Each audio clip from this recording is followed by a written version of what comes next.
એક મોટા સમાચાર સામે આવી રહ્યા છે. ભારતીય જનતા પાર્ટીએ તેની નવી રાષ્ટ્રીય ટીમ, નેશનલ ટીમની જાહેરાત કરી દીધી છે.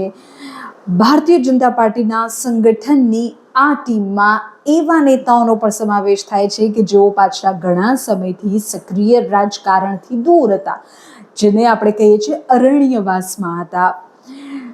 એવા નેતાઓ પણ કે જે ઘણા સમયથી તેમના રાજકીય ભવિષ્યને લઈને ચર્ચાઓ થતી હતી, તેઓને સમાવવામાં આવ્યા છે. 3 ગુજરાતીઓનો સમાવેશ કરવામાં આવ્યો છે અને સૌથી મોટી વાત તો એ છે કે અમેઠીની હાર બાદ શાંત પડેલા સ્મૃતિ ઈરાનીને ફરી એકવાર નેશનલ કોર ટીમમાં સામેલ કરાયા છે. ભારતીય જનતા પાર્ટીએ સંગઠન સ્તરે એક મોટો ફેરફાર કરીને પોતાની 49 સભ્યોની નવી ટીમની જાહેરાત કરી. આ જાહેરાતમાં સૌથી વધુ ધ્યાન ખેંચનારી બાબત કોઈ હોય તો તે એ છે કે અરણ્યવાસમાં ધકેલાયેલા સિનિયર નેતાઓનું સક્રિય રાજકારણમાં કમબેક થયું છે. લાંબા સમયથી જે નેતાઓને લઈને રાજકીય ગલિયારોમાં એવી ચર્ચાઓ હતી કે તેમનું રાજકીય ભવિષ્ય હવે શું, અથવા તો આગળ હવે તેમના માટે શું, તો ભાજપ હાઈકમાન્ડે ફરી એકવાર તેમને મોટી જવાબદારી આપીને સક્રિય રાજકારણમાં લાવી દીધા છે. સૌથી પહેલાં વાત કરીએ સ્મૃતિ ઈરાનીની. 2024ની લોકસભા ચૂંટણીમાં અમેઠી બેઠક પરથી પરાજય થયા બાદ નવી કેબિનેટમાં સ્થાન ન મળતા સ્મૃતિ ઈરાની રાજકીય દૃશ્યપટ પરથી એક પ્રકારે ગાયબ હતા. પણ હવે નીતિન નબીનની નવી ટીમમાં તેમને રાષ્ટ્રીય જનરલ સેક્રેટરી એટલે કે રાષ્ટ્રીય મહામંત્રીનું પાવરફુલ પદ સોંપવામાં આવ્યું છે. એ બતાવે છે કે હાઈકમાન્ડ સ્મૃતિ ઈરાનીની આક્રમક વક્તા તરીકેની શૈલી અને મહિલા નેતૃત્વની ક્ષમતાનો ઉપયોગ હવે આવનારી મહત્વની રાજ્ય વિધાનસભા ચૂંટણીઓ અને રાષ્ટ્રીય સ્તરના સંગઠનને મજબૂત કરવા માટે કરશે. આ સિવાય બીજા 2 મહત્વપૂર્ણ નામ વસુંધરા રાજે અને રામ માધવ. રાજસ્થાનમાં ભાજપની સરકાર બન્યા પછી પણ મુખ્યમંત્રી પદ ન મળતા વસુંધરા રાજે એક પ્રકારે હાંસિયામાં ધકેલાઈ ગયા હોય તેવું માનવામાં આવતું હતું.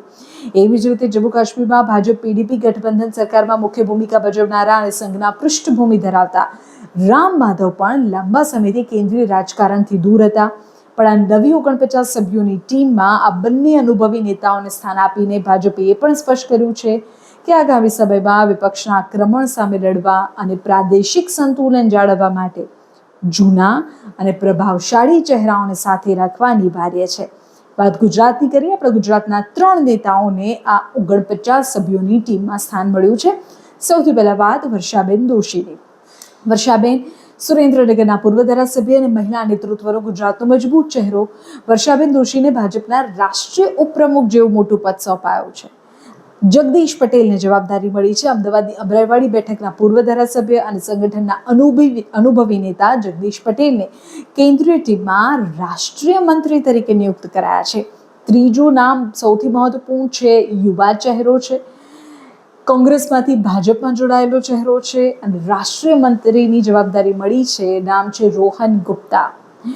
રોહન ગુપ્તા પર ભરોસો મૂકીને તેમને રાષ્ટ્રીય મંત્રી બનાવવામાં આવ્યા છે. 3 નામ ગુજરાતના છે અને બીજા કેટલાક મહત્વપૂર્ણ નામો અને તે સાથેની 49 સભ્યોની નીતિન નબીનની ટીમની જાહેરાત થઈ ગઈ છે. અને આ જાહેરાત સાથે જેવું સ્પષ્ટ થઈ ગયું છે કે આ 49 સભ્યોમાં અનુભવી અને યુવા બંનેનું બેલેન્સ કરવાનો પ્રયત્ન પણ થયો છે. એવા સિનિયર નેતાઓ કે જેમને લઈને એવી ચર્ચા હતી કે હવે તેમનું રાજકીય ભવિષ્ય શું, ઘણા સમયથી તેઓ રાજકારણમાં સક્રિય રીતે નહોતા જોવા મળતા, અથવા તો સ્મૃતિ ઈરાની જેવા કે જો 2024ની અમેઠીમાં હાર બાદ તેમનું રાજકીય અરણ્યવાસ ચાલતો હતો, એવા નેતાઓને સામેલ કરવામાં આવ્યા છે. મોટી જવાબદારી આ જે ટીમ છે તેમાં તેમને સોંપવામાં આવી હોય તેવું અત્યારે સામે આવ્યું છે. મોટા સમાચાર ભાજપની 49 સભ્યોની નવી સંગઠનની ટીમને લઈને.